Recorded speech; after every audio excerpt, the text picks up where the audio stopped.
Hey everybody, this is Bill. Welcome to the Color and Pageantry, where in this video we will present our Week 4 college football top 25. We will also take a look at who is out of the top 25 and who is looking to gain a spot in these rankings. In addition, we'll review what teams are hot and what teams are not. First, let's check out who's looking to enter next week's top 25.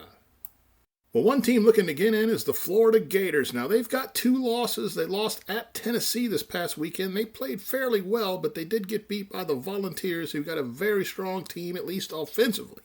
And Florida did knock off Utah, but just 1 week ago, they barely beat South Florida in Gainesville. So they're a work in progress. Anthony Richardson trying to get some good experience.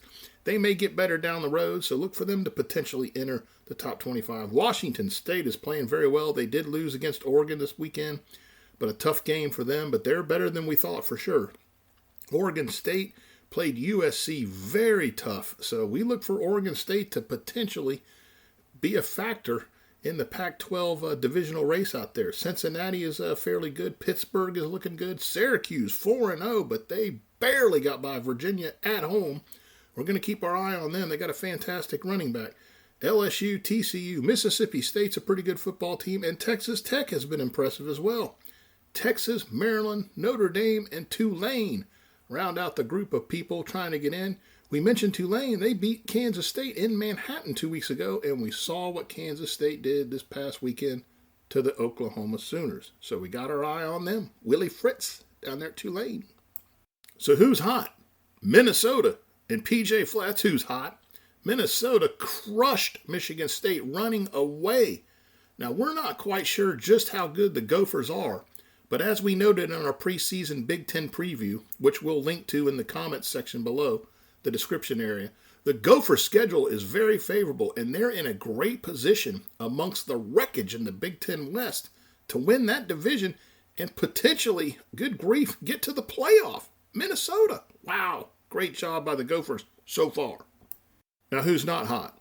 That, folks, would be the Miami Hurricanes. The U is not back.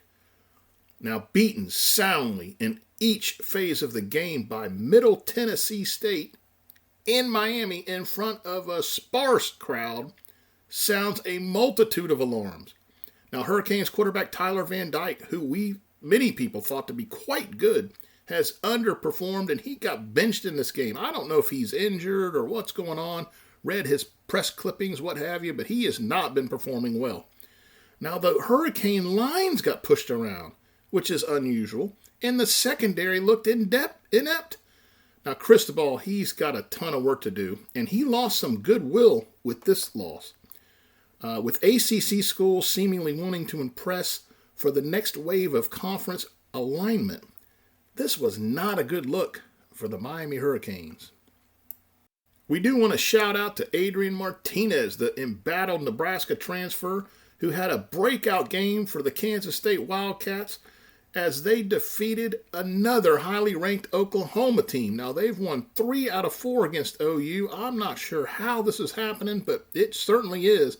And the Wildcats, at least on this day, with Martinez at the helm, looked like a very strong football team. So hats off to the Wildcats and specifically Adrian Martinez.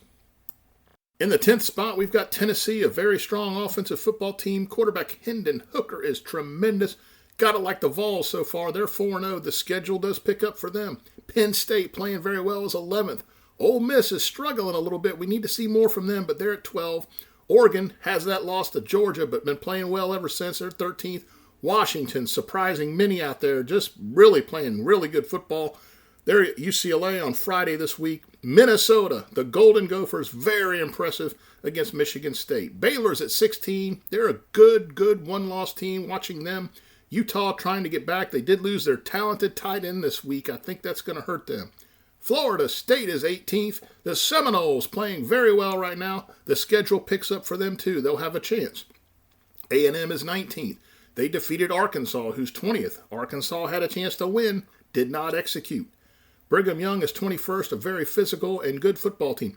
The Kansas Jayhawks and Lance Leipold, 4-0, beat Duke. They're number 22nd. Wake Forest off their loss to Clemson. Kansas State coming back in after their loss to Tulane by beating Oklahoma. And Oklahoma is our number 25 team, rounding out our top 25. Undefeated Oklahoma State is 9th. Kentucky, playing very strong football, is 8th. Clemson, a big victory at Wake Forest in double overtime, is 7th. North Carolina State, 4-0, is number 6. They got Clemson this weekend. We're going to watch that closely. Southern Cal, a big victory over Oregon State. That was a tougher game than many of you all thought it was. We expected it to be tough. Southern Cal passed the test. Michigan beat a good Maryland team. They're number 4. Ohio State blasted Wisconsin. They're number 3. Alabama is 2nd, 4-0. They're number 2. And the Georgia Bulldogs remain number 1, but they did face a test with Kent State, the Golden Flashes. But folks, it is tough to have your A game every week, especially with what Georgia's got coming up. So we kind of anticipated they might have some trouble here with one of these teams, but make no mistake, Georgia's as good as anybody, and they remain our number 1 team. Well, there you have our top 25 for week 4. We would love to hear your thoughts on our rankings, so do drop us some comments. Tell us know how we did, who we missed, what your thoughts are on the subject. Please feel welcome to follow us over on Facebook. We're at The Color and Pageantry. We do invite you to like the video and subscribe to our page, but more importantly, we want to thank you for taking time out to watch. We'll see you next week. Another weekend of college football is going to present some wild finishes. You can be rest assured of that. See you next week.